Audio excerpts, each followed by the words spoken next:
Hello అందరికీ welcome to UGNK cakes happy place for cakeaholics. ఈరోజు video వచ్చేసి 1.5 kgలో 6 number cake ఎలా చేశానో చూద్దామండి. జనరల్గా మనం టూ హాఫ్ కేజీస్ బేక్ చేసుకుంటే 1 kg 6 కేక్ చేయొచ్చు. 750 grams వెయిట్ వచ్చేలాగా బేస్ బేక్ చేసుకుంటే మనం 1.5 kg కేక్ చేయొచ్చు. సో ఇక్కడ నేను 7-inch టిన్లో 2 కేక్స్ బేక్ చేసుకున్నానండి. నా దగ్గర ఒకటే టిన్ ఉంది, 2 సార్లు బ్యాటర్ ప్రిపేర్ చేసుకుని నేను చేశాను. సో నేను 750 grams వెయిట్ వచ్చేలాగా ఇక్కడ కనిపిస్తున్న విధంగా 2 బేక్ చేశాను. సెంటర్లో గ్లాస్తో హోల్ పెట్టానండి. సో ఇప్పుడు మనం ప్రాసెస్కి వచ్చేద్దాం. విప్పింగ్ క్రీమ్లో బ్లూబెర్రీది ఎసెన్స్ వేసాను.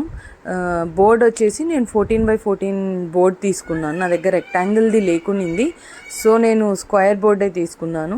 కట్ చేసిన తర్వాత సెంటర్ పార్ట్ సైడ్ పెట్టేసామండి. దాంతో మనం వెయిట్ తగ్గిపోతుంది అనుకోవాల్సిన అవసరం లేదండి. ఎందుకంటే ఇలాంటి కేక్స్ చేసేటప్పుడు మనకు క్రీమ్ ఎక్కువగానే కన్జ్యూమ్ అవుతుంది కాబట్టి ఆ కట్ చేసిన వెయిట్ వచ్చేసి మనం క్రీమ్తో దాని మీద పెట్టే డెకరేషన్స్తో బాగా మేనేజ్ చేయొచ్చండి.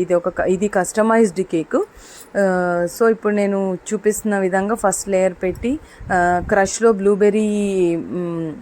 వాటర్లో బ్లూబెర్రీ క్రష్ వేసి దాని వాటర్ ప్రిపేర్ చేసుకున్న దాంతోనే సోక్ చేశానండి. ఇక్కడ మీరు చూస్తున్న విధంగా ఒక్కొక్క లేయర్ పెట్టాను. నా దగ్గర హోల్ ఫ్రూట్ క్రష్ లేకపోతే నేను ఈ ఆప్షన్ సెలెక్ట్ చేసుకున్నానండి. జెల్లీస్ వేస్తాను. ఏదైనా సరే పంట కింద అట్లా ఫిల్లింగ్ అనేది డిఫరెంట్గా ఉంటుందండి, బాగుంటుంది, బాగా అనిపిస్తుంది టేస్ట్. సేమ్ ఇదే ప్రాసెస్సే నేను 3 లేయర్స్కి రిపీట్ చేశానండి. జాగ్రత్తగా పెడుతున్నాను, ఎక్కడ మిస్ కాకుండా ఉన్నట్టు మ్యాక్సిమం ట్రై చేశానండి నీట్గా చేయడానికి. సో సెకండ్ లేయర్ కూడా పెట్టిన తర్వాత సేమ్ అదే ప్రాసెస్ ఫినిష్ చేశాను. Soaking, whipping cream, crush, jellies వేసాను. ఫైనల్ పెట్టేసి ఇంకా ఫైనల్ ఐసింగ్ చేసేస్తున్నానండి.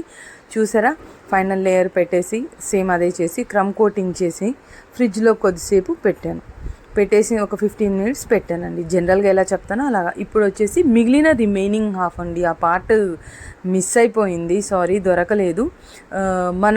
మనం కేక్ని కట్ చేసుకుంటాం కదా, దాన్ని ఒక పార్ట్ కట్ చేసి ఇలాగా మనం గ్యాప్స్ ఉన్న దగ్గరంతా ఫిల్ చేస్తూ రావాలండి. ఫిల్ చేస్తూ వస్తే మనం ఎక్కడైతే ఖాళీగా ఉందో మనం కట్ చేసిన పీసెస్ని అక్కడక్కడ ప్లేస్ చేస్తూ వస్తే 6 కేక్ అయిపోయిందండి. ఇలాంటి మరిన్ని వీడియోస్ కోసం మన ఛానల్ని లైక్ చేయండి, షేర్ చేయండి,